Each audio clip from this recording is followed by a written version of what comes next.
Bonjour, bienvenue à tous sur cette visite guidée. Je vous propose de me suivre sur les différentes allées pour vous montrer que la révolution de l'emballage, c'est bien quelque chose qui est en cours. Et comme je l'écrivais dans mes ouvrages, voir un petit peu ce qui émerge de cette révolution. Quelles sont les grandes tendances et puis essayer de vous faire comprendre quel sera le coup d'après. Donc nous allons pas mal marcher puisque là nous sommes au hall 10. Nous allons traverser les deux hall 10, le A et le B, et puis aller jusqu'au hall 9 et puis je m'arrêterai au fur et à mesure. Pour ceux qui n'ont pas de casque, prenez, on va vous donner un casque et puis vous me les rendrez après, ce sera plus facile. Parce qu'il y a du bruit dans les allées et surtout pour se suivre. Des fois, je parle en marchant ou je marche en parlant. Allez, on y va. Prenez des... Non, c'est de ce côté. Elle va vous donner un casque. Allez, suivez-moi. On va avancer tranquillement, mais sûrement dans nos allées. Et on va aller jusqu'au stand de choses flexibles, un petit peu plus loin. Pardon.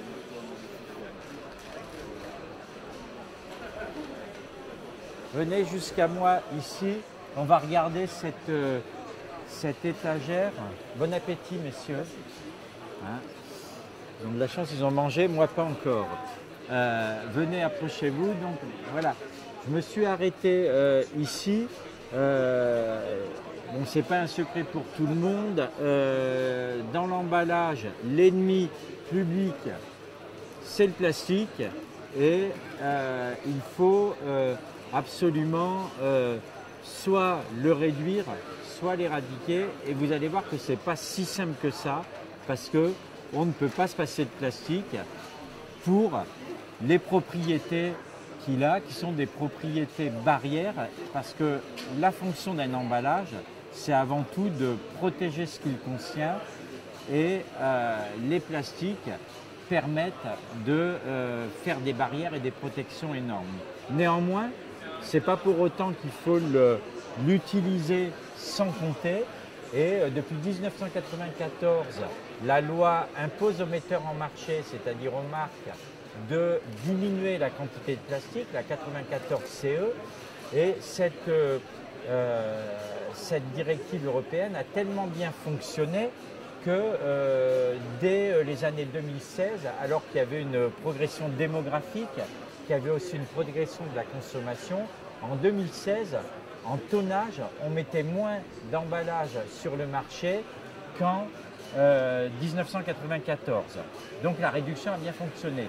Cette réduction nous a amené elle s'est faite parce que nous a amené à diminuer considérablement la quantité, le poids des emballages pour arriver finalement à des emballages souples, des emballages comme ça. Le problème de ces emballages souples, pour avoir les fonctionnalités de barrière et de protection dont on avait besoin, on les a complexés, c'est-à-dire qu'on a été obligé d'associer différents polymères. Alors je vais vous parler beaucoup de PE, c'est du polyéthylène, de PP, c'est du polypropylène ou de PET, du polyéthylène terephthalate, mais en fait ce qu'il faut savoir c'est quand vous complexez, c'est-à-dire pour faire simple, vous collez deux résines différentes du polyéthylène et du polypropylène. Dans le recyclage mécanique, qu'est-ce que le recyclage mécanique? C'est simplement de transformer ça en petites paillettes, en petits confettis et de le recycler. Dans le recyclage mécanique, vous ne savez pas séparer ces deux polymères, donc vous ne savez pas les recycler.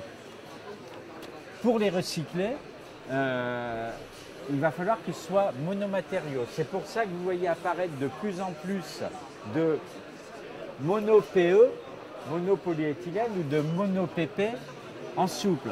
Sauf que le souple, n'est pas, et on va en parler tout au long, même s'il est en monomatériaux, il va falloir quand même évaluer l'intérêt économique et l'intérêt écologique de recycler ces matériaux souples. Et je parlerai tout à l'heure des raisons pour lesquelles. Et puis vous avez une autre tendance donc très forte, donc la tendance des monomatériaux est extrêmement prégnante, et une autre tendance qui est de se dire mais comment on va diminuer cette quantité de plastique, parce qu'au bout d'un moment, on ne peut pas diminuer autant que ça, et pourtant on peut avoir les mêmes propriétés barrières et les mêmes propriétés de protection avec 10 fois moins de plastique. Mais quand vous avez 10 fois moins de plastique, ben vous avez un sachet qui ne tient plus, qui est tout, qui est une espèce de feuille de papier Bible, vous voyez, en plastique. Et on peut faire avec du papier Bible en plastique des très très bonnes barrières, sauf qu'on ne peut pas faire des emballages qui tiennent. Et c'est là qu'arrive le complexage de plastique et de papier carton et de papier. En fait, vous avez très très peu de plastique complexé à l'intérieur du papier, et qui va faire que lors du procédé de recyclage, vous allez mettre ça dans un pulpeur. Je parlerai tout à l'heure du pulpeur, qui est comme un mixeur, et que les fibres vont se détacher et il restera le bout de plastique. L'idée de faire ça, ce n'est que de diminuer la quantité de plastique. Point. Et d'ailleurs, pour diminuer la quantité de plastique, il suffit d'augmenter la quantité de carton des fois, et ce n'est pas quand même non plus une bonne solution.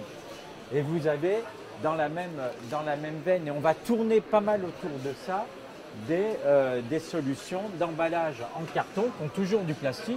Même la barrière ici, même si c'est du papier ici, vous avez forcément du plastique, parce que vous ne pouvez souder un emballage que si vous avez thermocellé, que si vous avez du plastique. On ne sait pas faire autrement, et on n'est pas prêt de savoir faire autrement encore pendant longtemps. Donc on va avancer un petit peu plus loin, parce qu'en fait effectivement vous verrez que dans tout ce que je vais vous présenter, je ne vais pas vous présenter la solution miracle, il n'y a pas de solution miracle, je vais vous présenter des solutions, et de bien comprendre que les solutions que je vais vous présenter, elles ne dépendent pas de mon choix ou de votre choix, parce que vous vous réveillez le matin en vous disant « Ah ben tiens, je vais faire un emballage en papier carton ». Ah, ou tiens, je vais faire un emballage en plastique. Personne ne se lève le matin pour faire un emballage, même les emballagistes. Les gens se lèvent le matin pour faire des produits, et parce qu'ils ont besoin d'emballer des produits, production des légumes, de la viande, la salade de monsieur, il a bien fallu l'emballer pour qu'il puisse la manger en marchant. Et en fait, c'est le contenu qui définit l'emballage, et non pas mon petit désir, voilà. Et les barrières sont faites par le contenu. Et donc, on va avancer un peu plus loin. Le fait effectivement qu'il n'y ait pas de solution, vous verrez que chaque solution proposée ont des inconvénients. Et donc, on va voir un premier inconvénient sur lequel on peut avancer. Donc, on va avancer un petit, vraiment quelques mètres. Venez que je vous montre d'autres choses.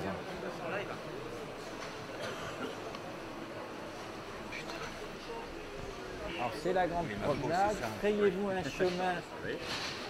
Frayez-vous un chemin. Je vais plus vite que la caméra. Le pauvre, on va attendre le... Ça, c'était débranché? Ah, ouais. Ah, on est en live. Bonjour le live. Il paraît que le live est en route. On a commencé. Allez, frayez-vous le passage.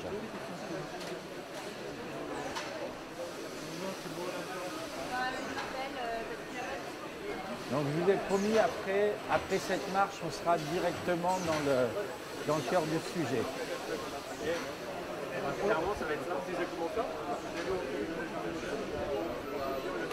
Alors vous voyez bien ici ce dont je parlais, qu'on a vraiment un mélange de toutes les solutions, des solutions d'emballage en plastique avec de la transparence, et puis des solutions d'emballage en papier qui n'ont pas de transparence. Donc la problématique de passer du papier, venez avancer.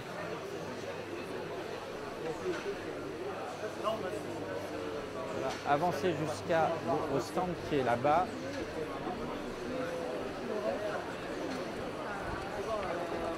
passe le pas.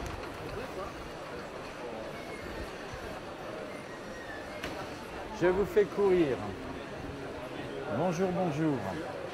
Vous allez vous prendre un peu de place, nous arrivons en force. Excusez-nous. Non, non, mais continuez à raconter. Bon, j'arrive en force avec plein de monde. Venez, venez, approchez-vous.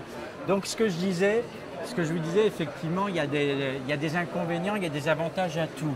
Donc, effectivement, le fait de passer du papier au plastique, ben, vous allez perdre quelque chose qui est fondamental et qui adore le marketing et dont d'ailleurs on dit, certaines disent on ne peut pas se passer, c'est la transparence.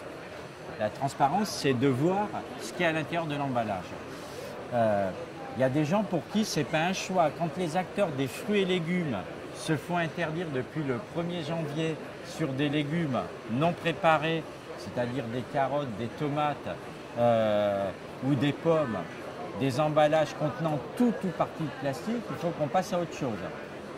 Et là, la transparence du plastique, elle est interdite pour tout le monde. Et vous allez voir en voyant là que très très vite, la créativité humaine va résoudre ce problème, en tout cas essayer d'apporter quelque chose d'autre, qui est de créer des sortes de fenêtres.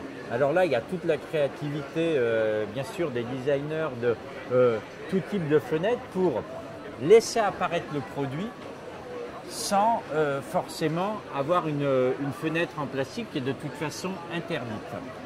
Mais aussi, si vous voulez, de se dire aussi que finalement une bonne photo bien faite va renseigner le consommateur sur ce que contient l'emballage et qu'on n'a pas forcément besoin, quand on est une marque de confiance pour ses consommateurs, d'aller sur la transparence. Et par exemple, les salades, dernièrement, les Crudettes, ont fait un sachet en papier avec la photo de la salade et finalement ça fonctionne plutôt bien en termes de vente. D'ailleurs, on voit une pomme de terre, c'est une pomme de terre, d'autant plus que la pomme de terre, il faut qu'elle soit abritée plutôt de la lumière.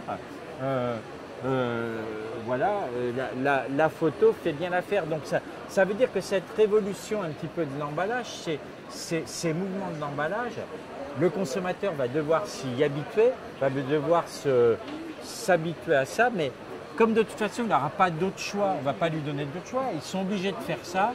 Très vite, ça va devenir des standards de marché, puisque tous les marchés doivent bouger ensemble. Et c'est peut-être le mérite des interdictions ou des obligations. On peut le prendre verre à moitié vide ou verre à moitié plein. Moi, je suis plutôt des verres à moitié plein, donc je dirais des obligations. C'est que finalement, tout le monde est in fine à la même enseigne et qu'on fait bouger tout un pan de marché. Parce que je rappelle que la loi AGEC va amener d'autres marchés à bouger. Voilà, je vous propose de faire une petite respiration dehors. On va passer au hall 9. Voilà. Pardon ? Les films transparents non plastiques. C'est du plastique le PLA, monsieur. C'est à base d'amidon. C'est du plastique. Pas de pétrole.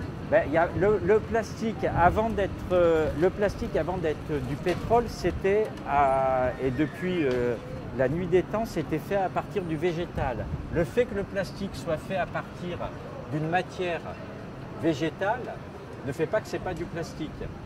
Donc le PLA est du plastique, comme la cellulose, l'acétate de cellulose est du plastique, et aussi le fait que le plastique soit végétal ne fait pas qu'il soit dégradable ou qu'il soit recyclable. Vous prenez le Braskem du PE d'origine végétale ou du PP d'origine végétale, il est recyclable avec le PE d'origine pétrolière. Arrêtez de penser que c'est pas parce que c'est d'origine pétrolière que c'est mieux ou moins bien. Ça reste du plastique et c'est le même problème. D'autant plus que le PLA n'a pas de filière de recyclage et n'est pas prêt d'en avoir. Donc voilà.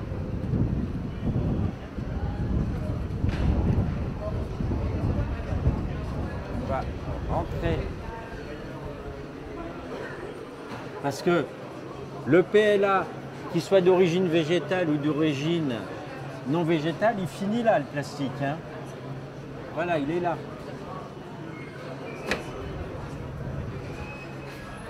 Et pas que le plastique, vous avez vu, il y a du carton. Hein.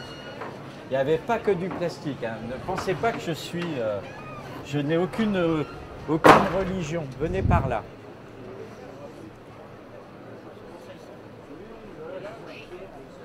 Alors, on arrive et on est nombreux. On est nombreux. Venez, venez, approchez-vous. Approchez-vous. Venez, venez, venez avancer un petit peu par là. Voilà. On va s'avancer un petit peu. Je vais prendre ma barquette là. On va s'avancer un petit peu par là. Venez, avancez-vous parce que ce que je vais vous montrer, c'est entre les deux centres. Ce qui est vraiment intéressant ici, donc il y a beaucoup de monde, on va faire un bouchon, c'est pas grave. Ce qui est vraiment intéressant ici, c'est de voir que, en fait, vous êtes deux stands qui sont face à face et qui proposent finalement les deux technologies dans cette invasion, si vous voulez, du carton, des papiers et carton pour diminuer la quantité de plastique. Hein, je dis pas pour, je parle bien de diminution parce qu'encore une fois, on a, et vous allez voir que ces solutions n'existent pas s'il n'y a pas de plastique. C'est juste diminuer la quantité. Donc vous avez ici chez Huhtamaki des emballages qui sont des emballages faits à partir de carton sur lequel on a pelliculé une surface de plastique. Donc le carton et le plastique sont, comment dire, sont solidaires, c'est du laminage, ils sont, on va dire pour faire simple, ils sont collés entre eux. Pour le recycler, vous allez mettre ce gobelet ou cet emballage dans un pulpeur. Un pulpeur est un, comme on va dire pour faire simple, une sorte de mixeur, hein, comme on a à la maison, dans lequel le gobelet va tourner et petit à petit, la fibre va se décoller. On va récupérer la fibre papetière et le peu de plastique, alors quand je dis le peu de plastique, hein, c'est de 30% à 5%. Hein, de plastique à l'intérieur en fonction de la propriété barrière dont vous avez besoin, et ben ça va être un déchet de pulpeur et ça va être un déchet pour l'instant qui est un déchet qui est essentiellement alors politiquement correct, revalorisé en énergie, c'est-à-dire brûlé, hein, on va dire, ou le moins politiquement correct, enfoui. Il y a encore pas mal d'enfouissement. Deuxième technologie, c'est la technologie de l'hybridation. Je vous ai dit tout à l'heure qu'avec du plastique, on pouvait en mettre beaucoup moins pour avoir les mêmes fonctionnalités de protection. Sauf que quand vous avez c'est beaucoup moins de plastique, vous arrivez à un emballage, j'en ai pris deux donc je vais en poser un, vous arrivez à un emballage, voilà, qui est un emballage trop souple et vous allez voir qu'on peut être encore plus souple, un peu plus loin que ça, et donc qui n'a pas de tenue physique pour pouvoir gerber, monter des palettes, etc. Il n'y a pas suffisamment de protection. Alors, pour avoir cette protection, vous allez donner cette protection au fibreux, c'est-à-dire au carton, d'autant plus que vous allez aussi vous servir du carton pour mettre toute l'impression. Ce qui va faire que quand vous allez séparer les deux, vous allez avoir une ressource de plastique vierge, finalement qui est intéressante à recycler parce qu'elle est vierge, elle n'a pas d'impression, elle est de bonne qualité et vous allez embarquer tout ce qui est un petit peu gênant sur le papier et carton. Ça, on sait le recycler et on sait renettoyer les papiers et cartons. Donc c'est intéressant de comprendre quand vous parlez des papiers et cartons les deux technologies que vous avez ici. Monsieur pose beaucoup de questions. Allez-y.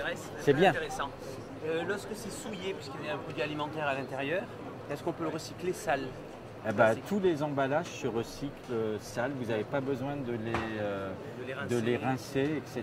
Le fait de rincer une boîte de conserve, le fait de rincer une bouteille, etc. C'est clairement dit dans les consignes de tri, ça ne sert strictement à rien. Par contre, il faut les vider. Mais qui reste des traces dedans n'a aucune importance. Mais vider, comme les bouteilles vidées. Voilà. On va avancer un petit peu. Excusez-moi, monsieur. Voilà, suivez-moi. Ah, ici, c'est séparé là. On va voir, là, c'est séparé dans le recyclage, c'est séparé dans le pulpeur. Je vous ai parlé d'un mixeur, vous mettez dans un pulpeur. Oui, mais tout le monde, tous ne sont pas équipés avec ce pulpeur. Ah ben, tous les recycleurs ont un pulpeur. C'est le process du recyclage du papier et carton, c'est tout. Ah ben oui, c'est le même pulpeur. Hein. Les briques alimentaires sont recyclées comme ça. C'est-à-dire les briques sont mises dans le pulpeur. Et en plus, une brique alimentaire, elle a du polyéthylène à l'intérieur, du polyéthylène à l'extérieur, de l'aluminium des fois et du polyéthylène. Donc c'est un sandwich de plastique au carton. Et il n'y a pas de problème parce que la fibre est de très bonne qualité. Vous le mettez dedans, on récupérera à date, à bien, que la fibre. C'est plus compliqué pour les plastiques. Suivez-moi. Voilà, voilà. Il faut se faire une place. On va aller directement dans le stand ici. Suivez-moi. Venez, venez. J'ai du monde. Venez par là. J'ai énormément de monde. Je sais pas, nous devons être à peu près une trentaine de personnes. Entrez. Celle que j'ai vue? Non, c'était du PET là-bas. Venez. Celle que j'avais dans les mains, la barquette, c'est du PET. On en verra en PE et on en verra aussi en polypropylène. On va avancer. Avancez. Hier, on va en voir quelques-unes ici. Entrez dans ce... Oui, il faut se baisser un... Entrez, mettez-vous autour, etc. Venez. Entrez. Alors, dans mon livre La révolution de l'emballage, il y a plusieurs que j'ai oubliés d'ailleurs, hein, je devais les amener, ben, voilà, je ne les ai pas. Cordonnier toujours mal chaussé, on retourne là-bas. Je parle de toutes les tendances et la première tendance que je nomme, c'est la substitution, c'est-à-dire que vous avez actuellement une tendance de substitution, d'ailleurs qui est liée à la fois à des problèmes de réglementation dont on a parlé pour les fruits et légumes, mais qui est aussi une volonté. Et donc dans la substitution, c'est simplement de remplacer le plastique par du carton. Voilà, donc dans les exemples de substitution, vous les avez là, c'est-à-dire les films de fardelage. On sait qu'aujourd'hui, Coca-Cola s'est orienté là-dessus. Aux États-Unis, il y a d'ailleurs de moins en moins de plastique pour le thé. Candiac avait sorti sa brique qui était éco-conçue à remplacer la brique par un carton. Donc là, on est vraiment dans la substitution parce qu'on se dit finalement, on n'a pas un lot de regroupement, ce n'est pas une fonctionnalité de protection, c'est-à-dire on n'a pas besoin de la protection du plastique, c'est juste une facilité, c'est peut-être mieux, c'est plus léger. Il y a plein d'avantages à aussi utiliser le plastique, mais il y a la fonctionnalité, la fonction de portabilité et de regrouper des emballages, elle se fait parfaitement avec du papier carton qui est 100% recyclable, ce qui n'est pas encore le cas, même si les filières se mettent en place, de tout le souple PE. Et puis vous avez aussi d'autres tendances pour diminuer diminuer le plastique, c'est de vous dire, au lieu de faire 10 bouteilles, je fais un bag-in-box qui représente les 10 bouteilles avec à l'intérieur une poche qui sera une poche que je peux enlever et que je peux amener dans le recyclage. Et donc ça c'est vraiment aussi des tendances qui sont en train de se passer. Vous allez voir ici, quand on s'avance, ce que je vous ai montré tout à l'heure, c'est-à-dire sur les fruits et légumes, cette obligation et ces fenêtres. Alors là, encore une fois, je vous parlais de énormément de créativité sur les fenêtres. Vous en avez plein dans ce showroom. Et puis, je voudrais vous montrer un petit peu plus loin un autre type de barquette parce qu'on posait la question tout à l'heure. Pardon, mademoiselle. Donc voilà. Donc ici, c'est une barquette en carton plié. Qui peut me tenir le micro parce que je vais faire une démonstration. Merci, mademoiselle. Donc, c'est une barquette en carton plié. Donc, vous voyez, c'est un peu la même que je vous ai montré tout à l'heure, mais là, on va arriver dans des diminutions de plastique extrêmes, puisque si je pèle la barquette, vous voyez, vous voyez le film fin de plastique par rapport et la barquette. Donc ici, je me retrouve avec une ressource recyclable dans le flux des papiers cartons. Et ici, j'ai un film qui, à date, ne sera pas recyclé, puisque de toute façon, ce n'est pas le consommateur qui va faire ce que je viens de faire. Ça se fera à l'intérieur du pulpeur. Et de la même manière que ce que j'ai montré tout à l'heure, les gobelets, etc., ça viendra en déchets. Mais l'idée derrière tout ça, c'est de diminuer la quantité et d'avoir fait supporter au plastique la fonctionnalité dont il est champion du monde, c'est la protection du contenu, et d'avoir fait supporter au carton la fonctionnalité dont il est aussi assez champion du monde, c'est la tenue, la rigidité pour faire de la forme. Et c'est un petit peu ça qui est en train de se passer. Voilà, donc là je vous ai fait la première partie de notre visite. Ce qu'il faut savoir aussi, et je vais le montrer, c'est que vous n'êtes pas obligé d'avoir, pour ces fonctionnalités, d'avoir des films. Vous avez aussi, donc ici c'est un carton avec un film laminé, mais vous avez aussi des solutions de vernis avec différents types de vernis qui peuvent être des vernis plastiques, acryliques. Ici il s'agit de vernis faits à partir de cire d'abeille. Pour autant, ne nous trompons pas, quand je mets ça dans le pulpeur, quel que soit le pulpeur, je vais me retrouver à l'intérieur du pulpeur avec une récupération de fibres, et le vernis, que ce soit de la cire d'abeille, etc., va devenir aussi un déchet qu'il faudra traiter dans les eaux usées. Donc tout ça est à prendre en compte dans le traitement de la fin de vie de vos emballages. Il n'y a pas de solution, encore une fois, il n'y a pas de solution miracle. Toutes les solutions sont bonnes. On va maintenant aller juste en face.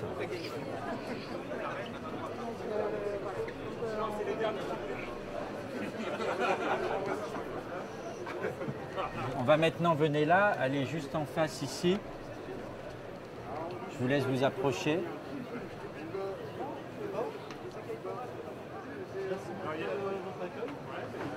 Approchez, approchez. Voilà. Alors, là, on a diminué la quantité des emballages. On a fait de la réduction, on a fait ni plus ni moins ce que nous impose la loi dans la réduction. Bien que, je vais vous dire, réduire la quantité de plastique et remettre du carton ne réduit pas le poids de l'emballage. Un emballage 100% plastique est bien plus léger qu'un emballage carton. Ce sont des choix. Ce sont des choix à prendre, des choix d'analyse mesurable dans des analyses de cycle de vie. Dans le décret 3R, le décret 3R qui est sorti, que vous devez appliquer, qu'on applique dès aujourd'hui, on vous dit réduction. Donc réduction depuis 1994, mais quand on vous parle de réduction dans le décret 3R, on ne vous parle pas uniquement de réduction du poids et du volume des emballages, on vous parle aussi de réduction de la quantité d'emballages mis sur le marché, d'unités. Parce que je vous ai dit tout à l'heure que la réduction à terme a amené à avoir des emballages non recyclables. On vous parle du deuxième R,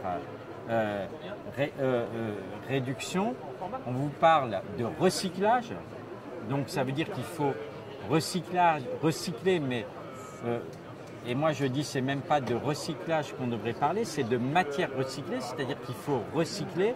Et pourquoi on recycle? On recycle pour réincorporer de la matière recyclée dans les emballages, sinon ça n'a aucun intérêt, ou pour se resservir de cette matière, sinon ça n'a aucun intérêt de recycler. Et on vous parle de réemploi. Ah. Et vous avez un autre petit article qui a fait courir beaucoup d'encre sur le décret 3R, c'est interdiction des emballages à usage unique, des emballages en plastique à usage unique en 2040. Moi je dis attention, regardez bien, la loi la loi AGEC, c'est anti-gaspillage écrit en gros pour une économie circulaire écrit en petit.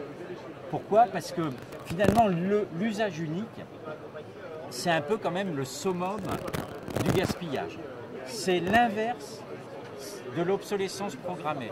C'est-à-dire qu'on va être capable de mettre des produits à obsolescence programmée, c'est-à-dire de calculer la durée de vie du produit dans des emballages qui peuvent durer la vie entière, enfin la vie plus loin que ma vie. C'est-à-dire des emballages qui sont finalement qui peuvent garantir la protection pendant des centaines d'années de trucs qu'on doit conserver pendant une quinzaine de jours. Donc l'idée derrière la loi AGEC, c'est quand même aussi, et la loi climat et résilience, c'est quand même aussi de baisser l'usage unique. Et pourquoi? Parce que c'est pour baisser la production des déchets, c'est-à-dire d'en avoir moins dans nos poubelles. Et pour ça, on va aller vers le réemploi.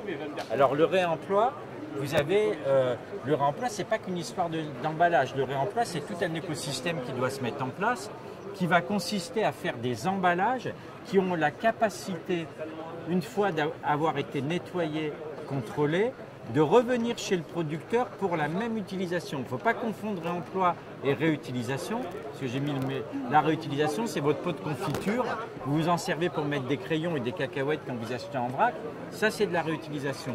Le réemploi, c'est cet emballage, il est conçu pour retourner chez le producteur et pour être réemployé pour la même utilisation. Donc par rapport à ça, il faut des machines pour les récupérer. Donc il va falloir que votre emballage, une fois vidé, vous le rapportiez. Il est consigné, ça vous rapportera la consigne. Et une fois récupéré, il repartira dans des centres de lavage, de tri, pour revenir chez les metteurs en marché. Donc je vais vous montrer des nouvelles solutions justement qui vont vers le réemploi.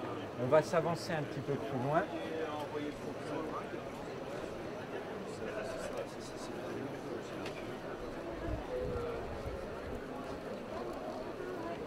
Voilà.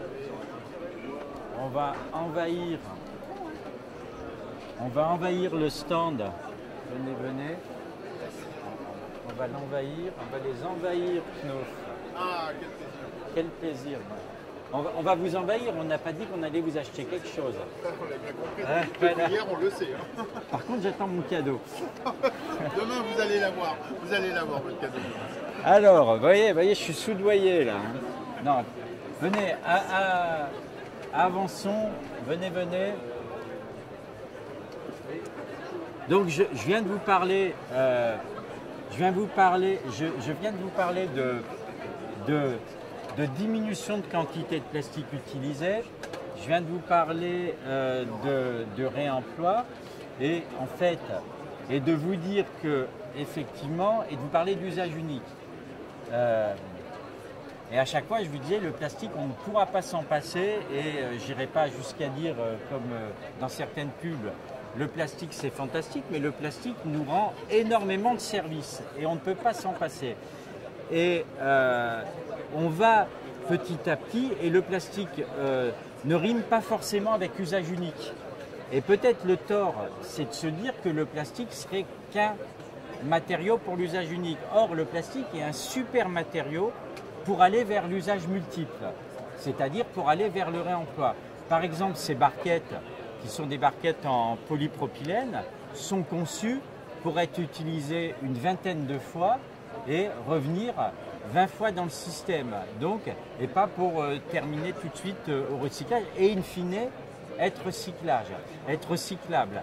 Donc la révolution de l'emballage et l'installation du réemploi passera à la fois par la conception d'emballage en plastique apte à être réemployé et peut-être aussi par l'utilisation d'autres plastiques. Vous avez ici aussi une application intéressante qui sont des applications pour des emballages industriels pour livrer. Alors je vais faire encore tenir mon micro, voilà, parce que j'ai besoin de mes deux mains. Voilà, donc c'est une boîte et c'est des boîtes qui, justement grâce aux propriétés du plastique et ce qu'on peut faire en plastique, se replient pour revenir à leur point de départ donc moins de place et pour être nettoyé et réutilisé. Donc vous voyez que le réemploi, et si on était passé il y a 2 ans au Cefia, vous avez aussi les barquettes de Berny que vous pouvez voir en inox. Le réemploi est vraiment en train petit à petit de s'installer et nous avons beaucoup de solutions pour arriver vers des matériaux de réemploi, parce que c'est sûr qu'on ne pourra pas faire du réemploi avec une feuille de papier. Ça, ou alors peut-être dans des milliers d'années, mais donc le réemploi il passera forcément par des matériaux aptes au réemploi, et le plastique est un matériau apte au réemploi. Voilà, on va avancer un petit peu. Ah, vous allez avoir des cadeaux au passage. Vous avez vu? Toujours pas vous, hein. Et toujours pas moi d'ailleurs. Moi non, moi, vous savez ce que j'attends. Hein. Ça tient dans une enveloppe. Allez, on va avancer un petit peu.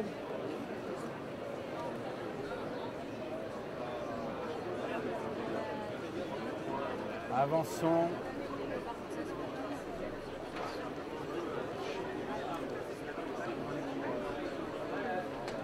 Avançons un petit peu.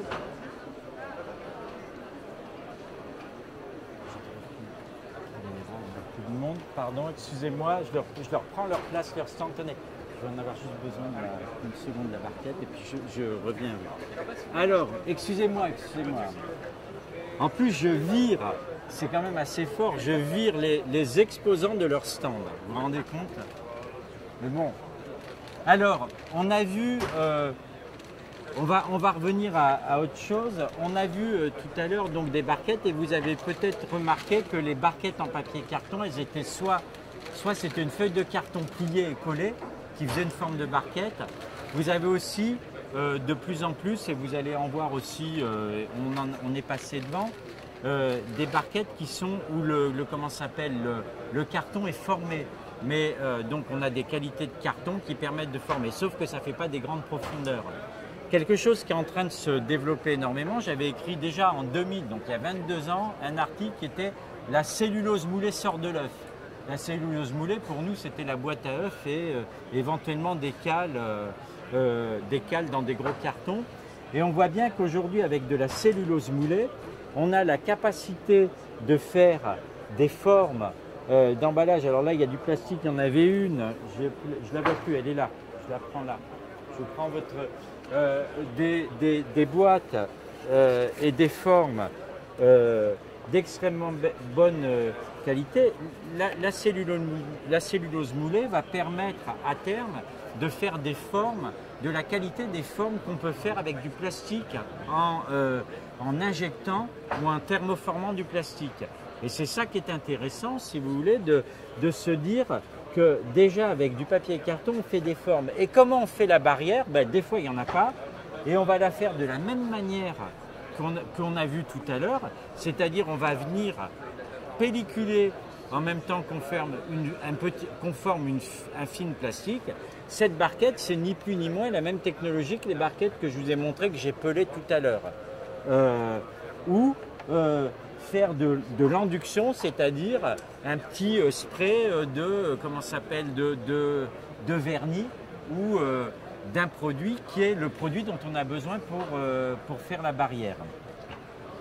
Donc vous voyez que toutes ces solutions vont un petit peu toutes dans le même sens, et la cellulose moulée se recycle de la même manière. Vous la mettez dans le pulpeur et la fibre se détache et la fibre est recyclée, et il reste toujours évidemment la petite partie en plus. Voilà, on peut continuer à s'avancer encore.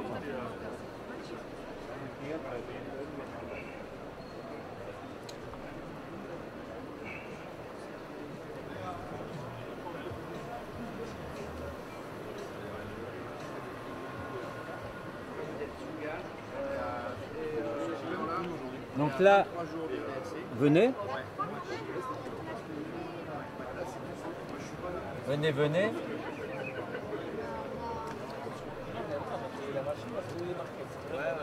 Je voulais juste vous montrer, donc toujours dans la même toujours dans la même idée, de voir qu'avec une barquette faite avec un petit peu de plastique, quand je vous disais que ça a les mêmes propriétés barrières, vous voyez que cette barquette avec un petit peu de plastique, je peux la secouer tant que je veux. Voilà, vous ne voyez pas de produit rouge en sortir. Donc la protection du contenu est assurée et c'est les mêmes technologies que les technologies que je vous ai montrées tout à l'heure et toujours avec comme je l'ai ouvert tout à l'heure, toujours avec la même quantité de finalement si peu de plastique pour assurer ça. Et puis d'autres fonctionnalités que vous pouvez amener qui sont par exemple, tout à l'heure je l'ai ouverte définitivement en ouvrant, mais je peux aussi, voilà, on voit des innovations de systèmes qui permettent d'ouvrir et de refermer la barquette. Donc ça c'est vraiment, tout ça est en train de se faire, de s'inventer, de se développer. Comme je le disais, la gestuelle ne vous trompez pas, la gestuelle de séparation, comme on peut le voir ici par exemple. Comme on peut voir ici, on propose au consommateur de la faire. Sauf que le consommateur ne le fera pas, il le fera peut-être une fois, mais ce n'est pas à lui de le faire. Donc il va falloir que vous créez des emballages où ce que j'appelle la recyclo-conception, c'est-à-dire où la séparation des matériaux puisse se faire assez automatiquement, assez facilement. Et il faut donc bien avoir en tête de mettre dans votre cahier des charges et dans votre conception une facilitation de la séparation de ces matériaux. Maintenant, il n'y a pas que ça, il y a aussi le recyclage. Là, il y avait quelque chose de vraiment aussi intéressant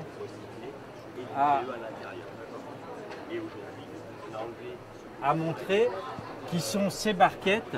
Donc barquettes en polystyrène expansées, PSE, faites à partir de matières recyclées. Alors, je dis aussi dans mes bouquins que la révolution, vous savez que la révolution de l'emballage, c'est une grosse révolution. C'est une révolution des commerces avec l'installation du réemploi, avec le vrac, et c'est aussi une révolution du recyclage. Et là, il y a des nouvelles technologies de recyclage qui sont en train de se mettre en place. Pour arriver à faire une barquette recyclée en PSE, on passe par le recyclage, celle-ci est faite par le recyclage chimique. Le recyclage chimique est un procédé différent du recyclage mécanique dont je vous ai parlé en début de visite, où on découpe en pièces l'emballage. Là, on va faire passer ces emballages dans une pyrolyse de manière à essayer de revenir à l'origine du matériau, de l'huile de pyrolyse qui va nous permettre de refaire un polymère. D'ailleurs, avec l'huile de pyrolyse, on peut refaire d'autres polymères. Ça sera complémentaire. Le recyclage chimique ne remplacera pas le recyclage mécanique, pas plus que le recyclage enzymatique, qui est une autre technologie, ne remplacerait le recyclage mécanique. On a besoin de ça pour résoudre notre problématique. Quoi qu'il en soit, le recyclage, quel qu'il soit, ne sera jamais et ne doit jamais être un alibi à produire plus d'emballages à usage unique.